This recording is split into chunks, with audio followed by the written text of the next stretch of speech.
Hi gang, Mr. Ed here for a very special episode of Mr. Ed Draws, I guess, or Makes, or whatever my channel name is now. I'm thinking about changing it actually. I think it would be better described as Mr. Ed Makes. If you've seen my work lately, if you've seen what my videos are about, they've stopped being about dry erase. I can't do a dry erase picture again. I can't do another one. If I have to erase it again, it's just going to kill me. So that's where I'm at. If I do a dry erase art now, it's going to be permanent. I'm going to have to put glass over it or something, and it's just all kinds of extra. So if I do a dry erase in the future, it's going to be a big deal. It's not going to be just like a quick erase and erase it and everybody has a good time. It's going to be a big deal. I'm going to work on it for a while, and it's going to be really nice. So I might do that. Who knows? I might do it. I might take some time to do that.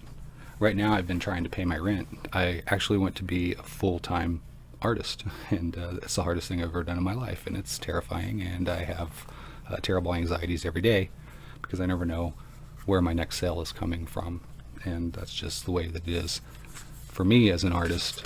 Because I don't quite have the audience that I need, I'm able to just basically pay the bare minimum of bills on a monthly basis, month-to-month basis, on the art that I sell, just from a few hundred members in my market. And that's where my limitation is, because I'm reluctant to go to other kinds of avenues for markets, because there's barriers of finance there. You know, you have to pay for booths and fees, and it just gets expensive, and you have to put that onto the cost of your work, and then the customer ends up paying for that. And I'm trying to stay away from that. We have the power of the internet. We got Etsy and eBay and Craigslist and all kinds of other ways to sell art online and reach your customer without having to have as many hands out in between as there are. So I've been trying to do that. It's really hard, but to do it on just a few hundred people in my market is almost unreal. It's unreal. It's dangerous. It's really risky because I have no buffer. Everything is so thinly margined. Everything is just so finely put together that it can't adapt to any crisis. So if something happens, it's a house of cards. So I've got to increase my audience. So that's kind of what YouTube is about for me, is a way to increase my audience. So that's kind of what I wanted to talk about, and why I'm on YouTube, and why I have so many things to offer for people, because I do a lot of things. I sell a lot of different stuff. So I wanted to share that and make it clear that if you're subscribed because you just love the dry erase pictures, I'm sorry, I'm not going to be making those as much, if at all. If, like I said, if I do another one, it's going to be serious. And if you come here for the sculpture, you're going to be happy, because I'm going to be doing more of that, because that's what pays my bills, and that's where I have to spend my time now that I'm a full-time working artist. So I thought I'd do a question and answer here, and right now I'm at 201 subscribers, and I really do hope, it might be likely after this I'll have less than that. So I'm hoping to keep the 201 subscribers. Thank you. Please stay, and I'll answer some questions. Maybe you'll get something out of it. Who knows? You know, I'm just one example in the world, and if you can relate to that example, then maybe it'll help you a little bit. If you can't, then it's just an anecdote. So first question I get is, what's with the beard? Why do you have this insane, it doesn't even look very good, beard on your face that goes down so far, and this has actually been cut? The short answer is, my heroes have beards. That's the short answer. So it's just like in honor of, and maybe mimicry of, my heroes, and they include my dad and some of my uncles. Just a lot of beards in my family. We're not afraid of hair that grows out of your face on its own. Some people are. They see a beard and they're like, oh my God, don't rob me. I don't have any change. So next question. Hardest art you've ever made? The hardest art that I've ever made is the Miiriori origami fold. When I first came up with that, I didn't have a book. I didn't have the internet. there were, at my local library, there wasn't even a single book on Miiriori origami. I would have had to have ordered it from somewhere, and I don't have those resources back then when I found out about it. So I just put my brain to it. I was like, I'm determined to make this. I mean, how hard is it? It's just some folds that look like that. Well, it turned out to be really hard. Really, really hard. It took me about a week to figure out the pattern and to get it to fold and look really nice. And once I did that, it just blew my mind. I thought it was the greatest thing ever. And I've made some amazing artwork with it. And you can find that on my Facebook. I have some recent photos of some art that I sold that has the Miiriori origami fold. It's one of the hardest artworks to say, let alone make. What's the most you've been paid for an artwork? I've been paid $300 for an artwork, and it was paper origami. It was a large panel of many pieces of this, and each one of those sheets at the time, and they still do, I charge about $20. It takes about $20 worth of time and resources to make a single sheet of paper. So if you have a panel of many of those, and of course it adds up a lot.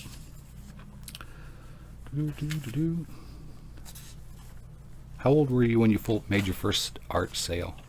I was, I think, 16, 15, 16, and it was a commissioned work that I did. It was on a poster board, and I got paid $15. I thought that was awesome sauce. Back then, $15 wasn't nothing to, I mean, that was about twice of what the average person was making an hour at an entry-level job. So, and it was about an hour's worth of work. So to get paid $15 an hour, I thought, I want to be a working artist. I thought this was the gravy.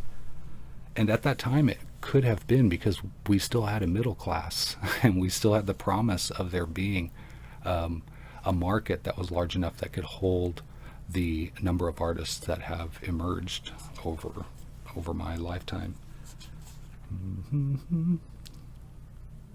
When did you decide to become a working artist? Right about then. $15 an hour. That pretty much made up my mind. That's what I wanted to do. But I knew I wanted to be involved in art in some way. My entire life, I've always been artistic. I've always wanted to draw. My mom would have to hide paper and pencils. She would have to hide it. I would draw on every sheet of paper there was, the corners of books, the margins of books, like crossword puzzles and stuff like that. I would draw on the margins, and and it would just be anything.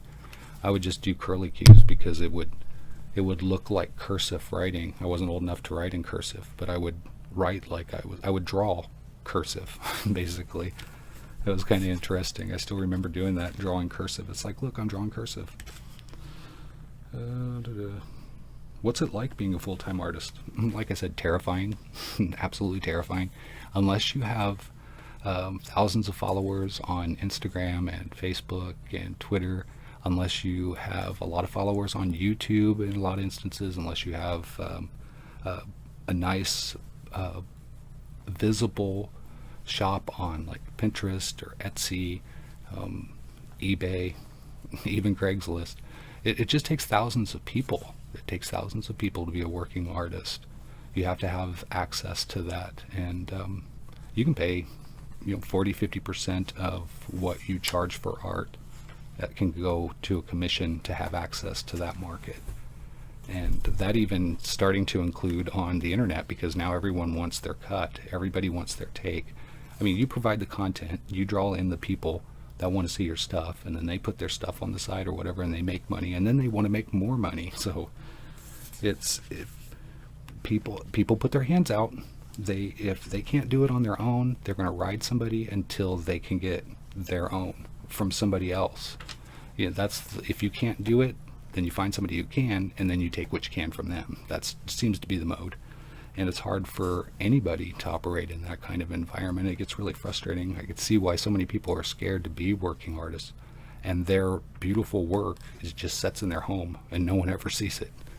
And that's a shame. I've walked in some people's homes I've met as artists who are like, yeah, I'm an artist. I wish I could do it full time, but there's just no market for it. And I walk to their home, I'm like, look, good God, it looks like a gallery in here. There's beautiful artwork everywhere, and they can't live off of it.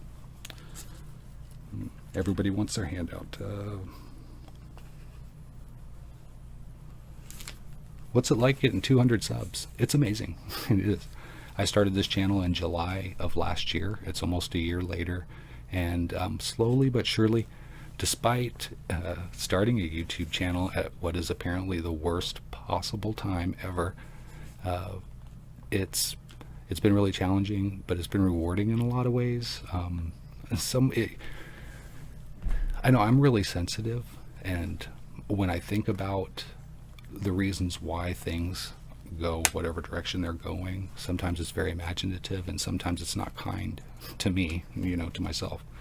So in my brain, I'm not really nice to myself a lot of times. So it takes a lot of work mentally to keep yourself focused and keep yourself on track, and don't let that voice of discouragement say that it's not worth it, because you're not getting as much back as you would like to get back. You just have to do it because you enjoy it, first of all. If you don't enjoy it, then you're not going to want to do it, even if you do get a lot of attention, because you're just going to get burnt out. You have to enjoy it. That's why I'm not doing dry erase anymore, because I just don't enjoy it as much as I do other artwork. So I want to get that out there on my YouTube channel, and that's what I'm going to be trying to do some more here. But I just wanted to say thank you so much for the subscribing to my channel, if I can say that. And I wanted to say thank you for watching my videos. If you do, some of them may not be for you. I understand if you don't watch those. I'm not trying to put anything on you. But if you do watch it and you do enjoy it, don't forget to hit the thumbs up. I forget to hit the thumbs up on videos that I watch. I'll watch it, and I get into the video. I forget to hit the thumbs up. And then I'll see something on the side, and I'll want to watch it, and I'll just jump to that. And I forget to thumbs up that video, even though I enjoyed it. And it's too bad for the person who took the time to upload the video. So I want to be sure to hit that thumbs up for them. And if you want to be that person, hit the thumbs up for me now. So thank you so much for being there for me, and I hope you continue to be there for me, and I'm going to continue to contribute as much as I can. My resources right now are very limited, because I am a working artist, and like I said, it's a house of cards. So if you don't see me for a while, it's because I'm working hard to get back on my feet, and being a working artist is really challenging that way, because sometimes you don't know where the ground is. Anyway, I love you guys. Thank you so much for helping me out and being there and being supportive. All the comments and the thumbs ups and the likes, I appreciate it. And until next time, take care.